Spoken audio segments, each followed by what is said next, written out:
Regresó a Colombia el fantasma de las interceptaciones ilegales, el espionaje y la barbarie en contra de magistrados, periodistas, líderes de opinión, líderes sociales que piensan diferente al gobierno del presidente Iván Duque. Esta es la nueva etapa de las chuzadas. Bueno, las noticias que nos avisan sobre nuevas interceptaciones en el gobierno de Duque son alarmantes en materia de democracia. Es un principio democrático la libertad de opinión, de expresión, y es un principio de la democracia que las interceptaciones y los monitoreos de las comunicaciones se tienen que hacer con orden judicial. Si esa orden judicial no existe, se trata entonces de labores absolutamente ilegales y que deben ser investigadas por las autoridades, que la Fiscalía General de la Nación debe tomar cartas en el asunto de manera inmediata y de manera eficaz. Se atenta contra la democracia, definitivamente, y sobre todo porque esas interceptaciones se hacen ¿contra quiénes? Contra las organizaciones sociales, contra los líderes sindicales, contra los líderes sociales, contra los defensores de derechos humanos y todo aquel que sea considerado opositor o crítico del establecimiento. Es la misma historia que ya vivimos con el DAS y que hemos vivido permanentemente en los últimos años en relación a la persecución que se hace a la oposición política y a quienes piensan diferente y a quienes critican las políticas del establecimiento.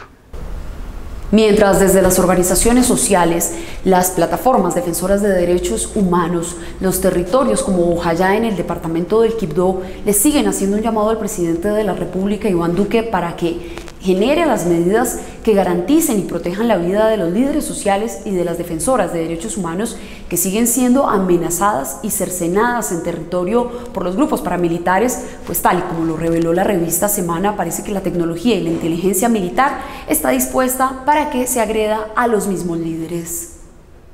Y vamos a hablar de lo que ha sido la democracia colombiana.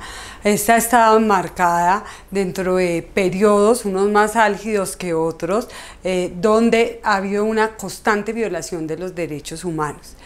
Y obviamente chuzar las cortes, chuzar a los periodistas, es poder adelantarse y tratar de buscar las rutas para recoger la información y bloquear pues obviamente las denuncias, los procesos judiciales.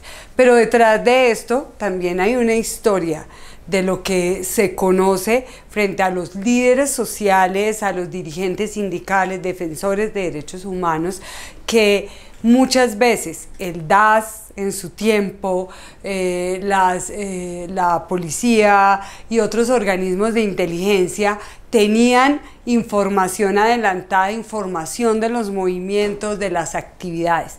Nosotros no podemos dejar de lado que en este país se ha declarado enemigo interno tanto al movimiento estudiantil, a los maestros en las universidades y obviamente a los sindicalistas, y particularmente en el caso de FECODE nosotros hemos sentido esta presión. Entonces obviamente no siente uno una protección del Estado, un respaldo, sino lo contrario.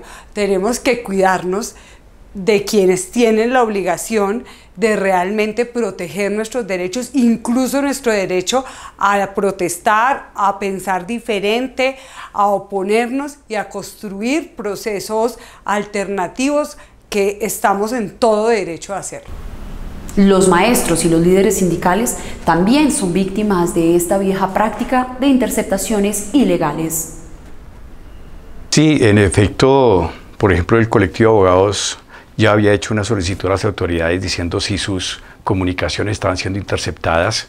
Lo mismo hicieron miembros del Congreso, caso Iván Cepeda, Roy Barreras, el senador Sanguino, y también lo hicieron algunos líderes sindicales. Y pues lo que uno encuentra es que siempre se niega que eso esté ocurriendo. Y la Fiscalía General de la Nación nos dice, eso no está ocurriendo, pero resulta que en investigaciones que la Fiscalía General de la Nación se están ordenando esas interceptaciones. Pero ahora ya está involucrada las agencias de inteligencia militares, que no es nada novedoso, porque incluso en el periodo de Uribe y con la persecución del DAS, esos monitoreos y esas labores ilegales de inteligencia, que no solamente fueron los monitoreos a las comunicaciones, sino persecución, seguimiento, incluso homicidios, torturas que se dieron dentro de ese marco, no solamente participó el Departamento Administrativo de Seguridad DAS, que dependía directamente de Presidencia de la República, sino que también lo hicieron las agencias de inteligencia de la fuerza pública, tanto de la policía como el Ejército Nacional. Sobre eso hay evidencia concreta en el expediente que se siguió contra el DAS. O sea, eso es irrebatible. Hay que mirar aquí que lo que han cambiado de pronto son los métodos. Obviamente la tecnología de hoy no se compara con la de ayer. Lo que nosotros recogimos, por ejemplo, el informe que se construyó para la Jurisdicción Especial para la Paz en el caso de los dirigentes asesinados, es que el Estado actuó por acción o por omisión, y muchas de las cosas que logramos recoger en estos casos es que aparecían en las listas, y las listas estaban en la policía. Hubo compañeros que lograron identificarlas en diferentes sitios, hubo una detención, vio la lista, vio que aparecían otros compañeros que fueron asesinados o perseguidos y que estaban en un proceso de seguimiento. Se está haciendo presión por aquellos líderes y compañeros del sindicato que hacen una defensa al agua, a los derechos humanos y a la libertad de expresar la problemática de la región y del territorio. Un proceso en donde son vulnerables ante las necesidades de su comunidad, y porque no hay una política realmente comprometida del gobierno nacional y de las instituciones que representan. Desde FECODE exhortamos a las autoridades para que se investigue a fondo y se dé con los responsables tanto del Ejército Nacional como los agentes del Estado que dieron la orden de estas interceptaciones ilegales, además de seguir denunciando ante la comunidad internacional el genocidio que se viene cometiendo en contra de los líderes y lideresas sociales.